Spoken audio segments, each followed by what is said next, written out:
ഒരു പഴയ കഥ ഇങ്ങനെയാണ്. ഒരു മനുഷ്യൻ ചന്തയിലേക്ക് പോയി പുതിയ ചെരുപ്പ് വാങ്ങി. വീട്ടിലേക്ക് തിരിച്ചു പോകുന്ന വഴിക്ക് മഴ പെയ്തു. ലെതറിന്റെ ചെരുപ്പായതിനാൽ അടുത്ത് കണ്ട വീട്ടിലേക്ക് ഓടിപ്പോയി വീട്ടുകാരോട് പറഞ്ഞു, മഴയാണ്, ഈ ചെരുപ്പൊന്ന് ഇവിടെ സൂക്ഷിക്കാമോ? അവർ സന്തോഷത്തോടെ വാങ്ങി ഉമ്മർത്ത് വെച്ചു.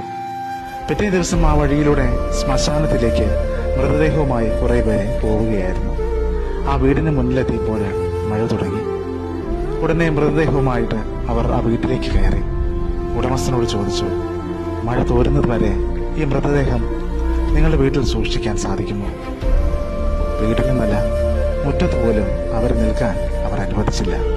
കഥാകാരൻ ഇങ്ങനെ കുറിക്കുന്നുണ്ട്, ആത്മാവ് നഷ്ടപ്പെട്ട മനുഷ്യന് ഒരു ചെരുപ്പിന്റെ വില പോലുമില്ല. ജീവിക്കുന്ന കാലം നല്ലത് ചെയ്യാം.